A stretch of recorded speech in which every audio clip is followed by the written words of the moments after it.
மகரம் ராசி. மகரம் ராசிக்கு அதிபதி சனி பகவான். சனி பகவான் பொதுவாகவே நீதி, பொறுமை மற்றும் கடின உழைப்பு இதுக்கெல்லாம் தொடர்புடைய கிரகமாக இருக்கிறாரு. அப்படிப்பட்ட சனி பகவான் மகர ராசி அன்பர்களுக்கு ராசி அதிபதியாக வராரு. அதனால தான் பாருங்கள், இந்த மகர ராசியில் இருக்கக்கூடிய நீங்களுமே நீதி தவறாமல் எல்லா விஷயத்துலையும் நடப்பீங்க. ரொம்பவுமே பொறுமைசாலிகளாக இருப்பீங்க. கடின உழைப்பு உங்ககிட்ட ரொம்பவுமே அதிகமாக இருக்கும். நீதி நேர்மைக்கு உறுதுணையாக இருப்பீங்க. அநியாயத்தை கண்டா பொங்கி எழக்கூடிய நபர்களாக மகர ராசி அன்பர்கள் நீங்கள் இருப்பீங்க. சோதனை எவ்வளவு வந்தாலுமே சரி, அது எல்லாமே சாதனையாக மாற்றக்கூடிய அமைப்பு மகர ராசி அன்பர்கள்கிட்ட இயல்பாகவே இருக்கும். எவ்வளவு கஷ்டம் வந்தாலும் சரி, கடைசியில் உங்களுக்கு நன்மை கிடைக்கும். ஏன்னா உங்கள் ராசி அதிபதி சனி பகவான் அப்படிங்கிறதுனால எந்த ஒரு பிரச்சனையிலுமே நீங்கள் சிக்க மாட்டீங்க. சிக்கினாலுமே அதிலிருந்து ரொம்பவுமே தைரியமாக எழுந்து மீண்டு வரக்கூடிய வாய்ப்பு உங்களுக்கு உருவாகும். அதை சரியாக நீங்கள் பயன்படுத்திக்குவீங்க. சனி பகவான் ஒரு மந்தமான கிரகம். அவருடைய தாக்கம் கொஞ்சம் மெதுவாக தான் இருக்கும். ஆனால் அதோட பலன் ரொம்பவுமே நீடித்திருக்கும். சனி பகவான் நீதியின் கடவுளாக பார்க்கப்படுறாரு. அவர் செய்த செயல்களின் அடிப்படையில் எல்லோருக்குமே அதற்கேற்றது போல பலனை தரக்கூடிய ஒரு அமைப்பு. சனி பகவான் ஒருத்தரோட வாழ்க்கையில் சோதனையும் தடைகளையும் ஏற்படுத்துவார். இது நிறைய பேரால் நம்பப்படுது. இந்த சோதனைகள் எல்லாமே ஒருவரை பலப்படுத்திக்கிறதும் அவங்களோட வாழ்க்கையில் முன்னேற்றம் தர நீங்கள் தைரியத்தை அதிகரிக்கக்கூடிய வாய்ப்பாக பயன்படுத்திக்கணும்.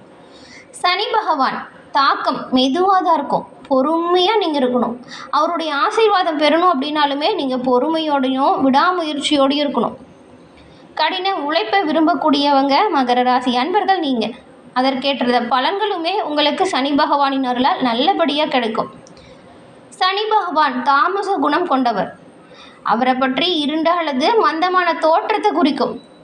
சனி பகவானின் வாகனம் எது? காகம். காகம் சனி பகவானின் தூதுவனாகவும் கருதப்படுது. சனி பகவானுக்குரிய நிறம் கருப்பு அல்லது கருநீலம் அப்படின்னு கூட சொல்லலாம். சனி பகவானை நீங்கள் சனிக்கிழமையில் வழிபட்டிங்கன்னா நன்மைகளை மகர ராசி அன்பர்கள் எல்லா விதத்துலேயுமே பெற முடியும். உங்களோட வாழ்க்கையில் இருக்கக்கூடிய கஷ்டங்கள் அனைத்துமே தீர்த்து வைக்கக்கூடிய வல்லமை இருக்கக்கூடிய ஒரே கடவுள் சனி பகவான் தான். மகர ராசியில் இருக்கிற நீங்கள் சனிக்கிழமையில் தவறாமல் சனி பகவான் வழிபாடை தொடர்ந்து செஞ்சுட்டு வாங்க. நன்மைகளை பெற முடியும். சனி பகவானின் அதிதேவதை பைரவர். மகர ராசி அன்பர்கள் சனிக்கிழமையில் சனி பகவான் வழிபாடோடு சேர்ந்து பைரவர் வழிபாடையும் செஞ்சீங்கன்னா தைரியம், மனோதிடம் இது எல்லாமே அதிகரிக்கக்கூடிய வாய்ப்பை பெற முடியும்.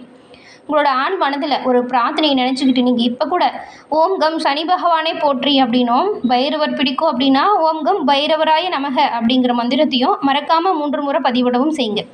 நீங்கள் நினச்ச அந்த பிரார்த்தனை கூடிய விரைவில் உங்களை வந்தடைய நாங்கள் வாழ்த்துக்களையும் உங்களுக்கு சொல்லிக்கிட்டு, அதே போல் சனி பகவானிடமும் பைரவரிடையும் உங்களுக்காக எல்லாமே நல்லதாக நடக்க எங்கள் சேனல் சார்பாக நாங்கள் வாழ்த்துக்களையும் உங்களுக்கு தெரிவிச்சுக்கிறோம். மகர ராசி அன்பர்கள், உங்களோட தனிப்பட்ட ஜோதிட ரீதியாக இருக்கக்கூடிய அனைத்து வித பிரச்சனையுமே எளிய முறையில் தீர்க்கணும், ஜாதகத்தை எளிய முறையில் கணிக்கணும் அப்படின்னு நினைக்கிறவங்களா இருந்தால் ஸ்க்ரீனில் தெரியுது இல்லையா, அந்த நம்பருக்கு ஃபோன் பண்ணி உங்களோட ஜாதகத்தை எளிய முறையில் நீங்கள் கணிச்சிக்கலாம். நிறைய பேர் அவங்களோட ஜாதகத்தை கணிச்சு இப்போ உங்களோட வாழ்க்கையில் நல்ல ஒரு முன்னேற்றம் கண்டதாக சொன்னாங்க. நீங்கள் தேடி நேரில் போகணும்லாம் அவசியமே கிடையாது. ஃபோன் எடுத்து இந்த நம்பருக்கு ஃபோன் பண்ணி உங்களோட ஜாதகத்தில் இருக்க டீட்டெயிலை சொன்னாலே போதும். எல்லா விஷயத்தையுமே நீங்கள் விளக்கமாக தெரிஞ்சுக்கலாம். மகர ராசி என்பவர்களுக்கு இந்த மாதம் கிரக நிலைகள் எப்படி அமைஞ்சிருக்கு, சனி பகவானின் தாக்கம் என்ன மாதிரியான மாற்றத்தை கொடுக்கும், தொழில், குடும்பம், வியாபாரம், நிதி நிலைமை, காதல் இதிலெல்லாம் என்ன மாதிரியான மாற்றங்கள் இந்த மாதத்தின் கிரக நிலைகள் உங்களுக்கு ஏற்படுத்த போகுது, இது பற்றின முழுமையான தகவலையும் தான் உங்களுக்காக இந்த பதிவில் நாங்கள் சொல்லியிருக்கோம். இந்த பதிவு மகர ராசி அன்பர்கள் நீங்கள் பயன்பெறும் வகையில் இருக்கும். அதனால் ஸ்கிப் பண்ணாமல் முழுமையாக பாருங்கள். நீங்கள் இப்போ தான் ஃபஸ்ட் டைம் நம்மளோட சேனலை பார்க்குறீங்க அப்படின்னா மறக்காமல் நம்மளோட சேனலை சப்ஸ்கிரைப் பண்ணி வச்சுருங்க. கூட வர பெல் ஐக்கானை கிளிக் பண்ணி வச்சுக்கிட்டிங்கன்னா வச்சுக்கோங்களேன், நாங்கள் போடுற பதிவுகள் ஒவ்வொன்றுமே நோட்டிஃபிகேஷன் மூலம் தொடர்ந்து உங்களை வந்தடையும் அப்படிங்கிற விஷயத்தையுமே தெரிவிச்சுக்கிறோம். சரி வாங்க, நம்ம ஃபஸ்ட்டு இந்த மாதம் உங்களுக்கு கிரக நிலை எப்படி அமைஞ்சிருக்கு அப்படிங்கிறத பார்க்கலாம். கிரக நிலை அப்படின்னு பார்த்தா தன வாக்கு குடும்பஸ்தானத்தில் உங்கள் ராசி அதிபதி சனி பகவான் வக்கரத்தில் இருக்கிறாரு ராகு பகவானோட சேர்ந்து. ரணருண ரோகஸ்தானத்தை பொறுத்த வரைக்கும் குரு பகவானும் சுக்கிரனும் இணைஞ்சிருக்காங்க. கலஸ்திரஸ்தானத்தில் புதனும், அஷ்டமஸ்தானத்தில் சூரியனும் கேதுவும், பாக்கியஸ்தானத்தில் செவ்வாயும் இருக்கக்கூடிய சூழ்நிலைகளில் கிரக நிலைகள் அமைஞ்சிருக்கு. இந்த கிரகநிலை மாற்றம் எப்போ நிகழும் அப்படின்னு பார்த்தா, ரணருண ரோகஸ்தானத்திலிருந்து சுக்கிரன் கலஸ்திரஸ்தானத்துக்கு மாறும் பொழுதும், கலஸ்திரஸ்தானத்திலிருந்து புதன் அஷ்டமஸ்தானத்திற்கு மாற்றம் அடைவார். அஷ்டமஸ்தானத்திலிருந்து புதன் பாக்கியஸ்தானத்துக்கு போவார். பாக்கியஸ்தானத்தில் இருக்கக்கூடிய புதன் மறுபடியும் தொழிற்ஸ்தானத்துக்கு மாற்றம் அடைவார். கலஸ்திரஸ்தானத்திலிருந்து சுக்கிரன் அஷ்டமஸ்தானத்திற்கு மாற்றம் அடைய போகிறாரு. இந்த கிரகநிலை இப்படி மாறி மாறி தாக்கத்தை ஏற்படுத்தும், அதாவது மாறிக்கிட்டே இருக்கும். இதன் மூலம் நமக்கு இந்த மகர ராசி அன்பர்கள் உங்களுக்கு ஏற்படும் பலன்கள் எப்படி அமையும் அப்படிங்கிறத பார்க்க போகிறோம். மகர ராசி அன்பர்களை பொறுத்த வரைக்கும் இந்த கிரக அமைப்புகளை பார்த்தா, எந்த ஒரு விஷயமா இருந்தாலும் சரிங்க, நீங்கள் அதை கொஞ்சம் யோசித்து செய்கிறது நல்லதாக இருக்கும். முக்கியமாக இதை ஞாபகம் வச்சுக்கோங்க, கோபமாக பேசுகிறதையோ கோபப்படுறதையோ தவிர்த்து நிதானமாக செயல்பட்டிங்கன்னா நீங்கள் நினச்ச எல்லா காரியத்துலேயுமே வெற்றி வாய்ப்பை பெற முடியும். ஞாபகம் வச்சுக்கோங்க. எந்த விஷயமா இருந்தாலும் சரி, நீங்கள் கொஞ்சம் எச்சரிக்கையாகவும் கவனமாகவும் இருக்கணும். வீண் குற்றச்சாட்டுக்கு கூட நீங்கள் ஆளாகலாம். அதனால தான் கவனமாக இருங்க அப்படின்னு சொல்கிறேன். உத்தியோகத்தில் இருக்கிறவங்களுக்கு திடீர் பயணம் செல்லக்கூடிய வாய்ப்பு உண்டாகும். வாகனத்தெல்லாம் போகிறீங்க அப்படின்னு வச்சுக்கோங்களேன், கொஞ்சம் கவனமாக பார்த்து பத்திரமா போகணும். வேலை செய்யக்கூடிய இடத்துல மனத்தாங்கல்கள் வந்து நீங்கும். அதனால் கூட வேலை செய்கிறவங்ககிட்டையுமே கொஞ்சம் கவனமாக இருங்க. தொழில் வியாபாரத்தில் ஈடுபட்டிருக்கிறவங்களுக்கு வாடிக்கையாளர்கள்கிட்ட நிதானமாக பேசி அனுசரித்து சென்றால் நன்மைகளை பெற முடியும். வாடிக்கையாளர்களை ஈர்க்க முடியும். வாடிக்கையாளர்களை அதிகரிக்க நீங்கள் இப்போது நிறைய சலுகைகளை கொடுக்கலாம். நிதி நிலைமை சிறப்பாக இருக்கும். வாடிக்கையாளர்கள் அதிகரித்தா வருமானமே அதிகரிக்கும். அதற்கு ஏற்றது போல் சில சலுகைகளை கொடுங்க, நல்லது நடக்கும். குடும்பத்தில் ஏதாவது ஒரு வகையில் பாருங்கள், திடீர் சச்சரவு வரும். உடல் ஆரோக்கியத்தில் கொஞ்சம் நீங்கள் கவனம் செலுத்தணும். உங்களோட கைப்பொருட்களை வெளியில் போகும்போதெல்லாம் கவனமாக பார்த்துக்கிறது நல்லது. பெண்களை பொறுத்த வரைக்கும் நீங்கள் கோபத்தை தவிர்த்துட்டு கொஞ்சம் நிதானத்தை கடைபிடிக்கணும். பேசும் பொழுது கூட நிதானமாக பேசுகிறது காரிய வெற்றிக்கு உதவியாக இருக்கும். கலைத்துறையில் இருக்கிறவங்களுக்கு பாராட்டு சேரும். வெளிநாட்டு பயணங்களுமே இனிதே நடக்கும். அரசியல்வாதிகளுக்கு நீண்ட நாளாக இருந்து வந்த பிரச்சனை இப்போ விலகும். திடீர் செலவுகள் வரலாம். செலவு விஷயத்தில் மட்டும் கொஞ்சம் கவனமாக தான் நீங்கள் இருக்கணும். காசு இருக்கும்போது செலவு செய்யும் பொழுது கொஞ்சம் கவனமாக இருங்க. எது வேணும் எது வேண்டாம் அப்படிங்கிறத கொஞ்சம் யோசித்து செய்யணும்.